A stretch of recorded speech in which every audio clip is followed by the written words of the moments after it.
Gentlemen, right now on the air, Dr. Michael Vactor, 30 pounds in 30 days, fast, safe, permanent weight loss, drvactor.com, special offer. Tune in now, and you may be getting a free in-office review, and you're going to have a chance to meet Dr. Vactor and begin your weight loss journey, 30 pounds, 30 days, and they will teach you how to keep it off. Now, what's going to be happening after that? Of course, great programming as well with Dr. James Weiner, and then Stoney Richards is here, and I'm sure you're going to be looking back at that historic event known as the inauguration of the 45th President, Donald Trump. Was that, yes? I missed it. Oh my gosh, I was shopping. I missed it. I knew I had something like 45, don't forget. And you forgot. I actually was on the air yesterday from Marty, because Marty's been in and out all this week. And various calls, and one woman called, and she said, I said, what are you doing today? How are you gonna watch? She said, I'm going shopping. You know what I'd forgotten, but I've been watching Decades TV, yeah. And they've been showing all of these great inaugurations. George H. Bush, George W. Bush, Richard Nixon, John Kennedy.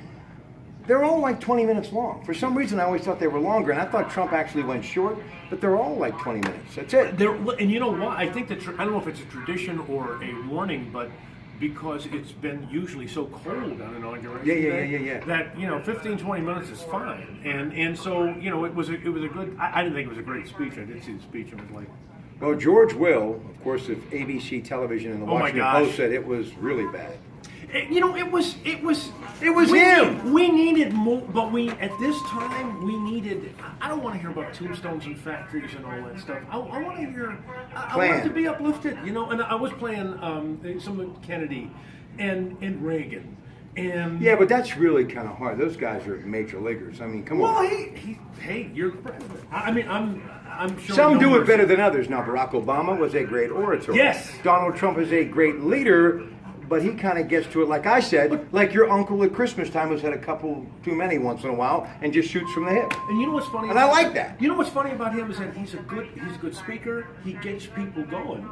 But when he goes to a speech and he starts reading it, all of a sudden it becomes like, it's like, oh my gosh. Well, it's funny you should mention that because I was thinking, I'm not laughing. I think he was actually with teleprompters. I could be wrong. But it was almost like it was prepared, and maybe that wasn't the best way for him to go. I think and that's the thing. I mean, if you want to do that, if you have somebody writing a speech and you are speaking to the American people, you have got to find a way to break through, and he does that well on his own. But when you get to the speech, I mean, it was like, oh, please stop, and it just. Now listen, for someone who's listened to you as I have, one would think of you as a very liberal individual. Are you willing to at least give him the first 100 days before you start saying, I told you so? Oh, I'm not going to say I told you so. I am just going to watch him like I watched any other president. And with all the bluster, with all the we're going to win so much and America's going to be great. I mean, you got to start producing. You got to start producing right now. Well, he did last night. I mean, right away, executive order. He did it. I mean, on his journey, that campaign, he talked about Obamacare, and they called this a way to ease the burden from repealing to replacing it. He had an executive order done before he even went to his first ball.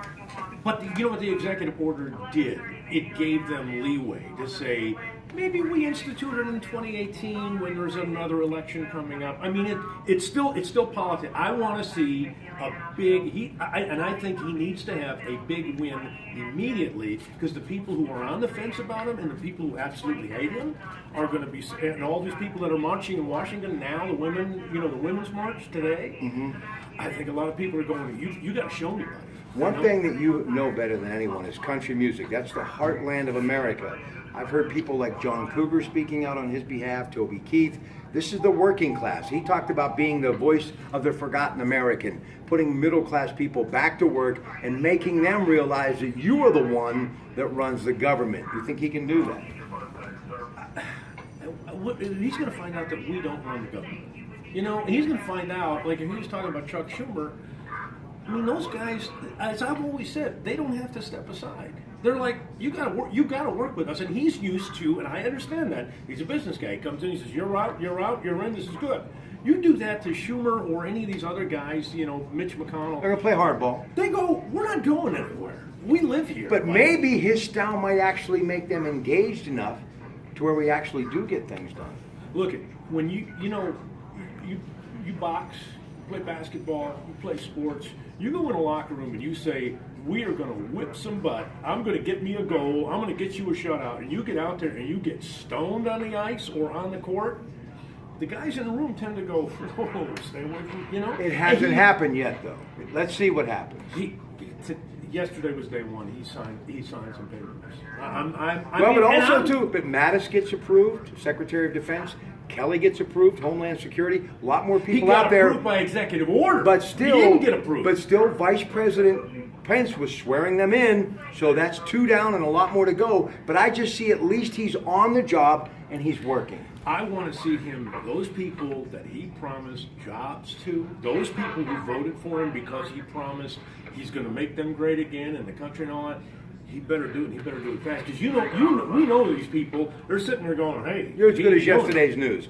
My thing that I've taken away from this conversation: you're not a big fan of Donald Trump. I am not. I've never been a big fan of Donald Trump, and I wish him the best. He is our president now, and I'll watch that. But I don't see any need to cheer for him. What else will you do on the program today? I'm just going to complain. You know what? Ladies and gentlemen, to the back of the line with every one of us, because it's just going to be complaint after complaint after complaint. I don't want to talk about that. I don't want to be the guy who goes, well, what's he going to do? What he does, he'll do. We got Deborah Blum is coming on. There's on PBS on Tuesday. There's a documentary about Rachel Carson. Remember the Silent Spring, 1962? And what a fascinating woman from Springdale, PA. Yep. A great old house, and she moved to Maryland almost by accident. A childish nature, finding interesting things about DDT and chemicals and the sea and the world around us.